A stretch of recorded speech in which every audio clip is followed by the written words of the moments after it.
Uni Eropa kembali meningkatkan tekanan ekonomi terhadap Moskow.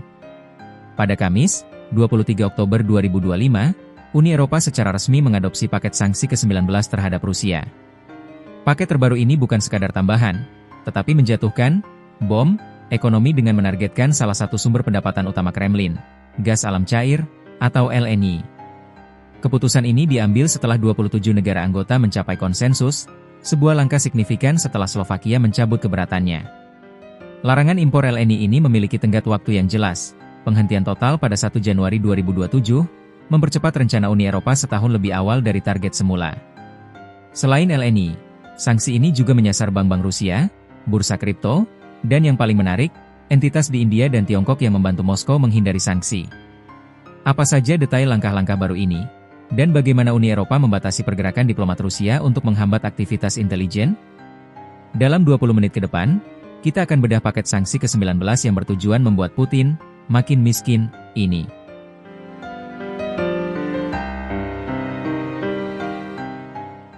Larangan impor LNG, target 1 Januari 2027.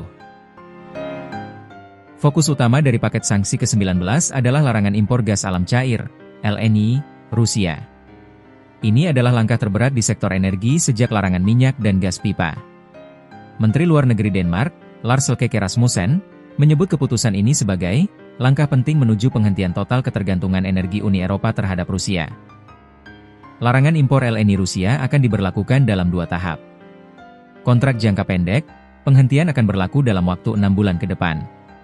Kontrak jangka panjang, larangan penuh akan dimulai pada 1 Januari 2027. Keputusan ini mempercepat peta jalan Komisi Eropa yang sebelumnya menargetkan penghentian total ketergantungan terhadap bahan bakar fosil Rusia pada tahun 2028.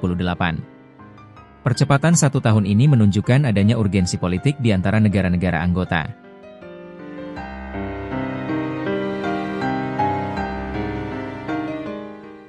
Sanksi keuangan dan jaringan penghindaran global.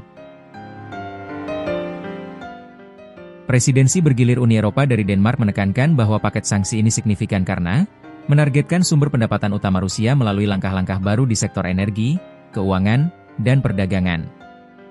Selain LNG, sanksi ini memperketat sumber pendanaan dan jaringan yang membantu Rusia menghindari pembatasan ekonomi internasional.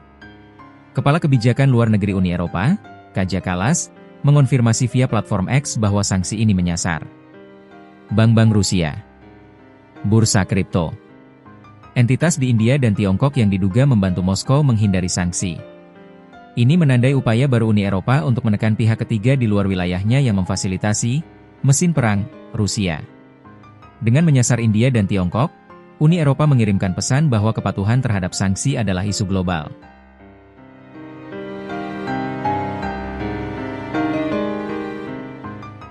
Pembatasan diplomatik dan koordinasi persyaratan. Paket sanksi ke-19 juga mencakup langkah-langkah non-ekonomi yang signifikan, khususnya yang menargetkan aktivitas intelijen dan destabilisasi Rusia di Eropa.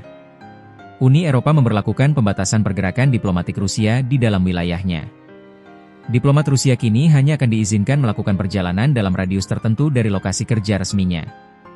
Langkah ini dimaksudkan untuk menghambat aktivitas intelijen, membatasi kemampuan diplomat untuk melakukan perjalanan bebas dan mengumpulkan informasi di luar area yang ditugaskan, melawan kampanye pengaruh, mempersulit upaya destabilisasi dan propaganda Rusia di seluruh Eropa.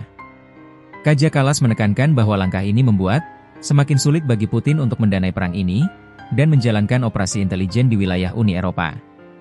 Adopsi paket sanksi ke-19, khususnya larangan LNG, adalah pencapaian politik besar bagi Uni Eropa, mengingat keputusan tersebut membutuhkan konsensus 27 negara anggota. Persoalan ini berhasil diselesaikan setelah Slovakia mencabut keberatannya terhadap rancangan sanksi. Sebagai negara yang bergantung pada energi Rusia, keberatan Slovakia sering menjadi hambatan utama dalam penjatuhan sanksi energi sebelumnya. Pencabutan keberatan ini menunjukkan kesatuan politik yang diperkuat di tengah perang yang berkepanjangan. Paket sanksi ini menunjukkan bahwa strategi Uni Eropa kini melampaui sanksi energi konvensional, merangkul pembatasan finansial, diplomatik, dan menargetkan jaringan penghindaran sanksi secara global, khususnya di Tiongkok dan India.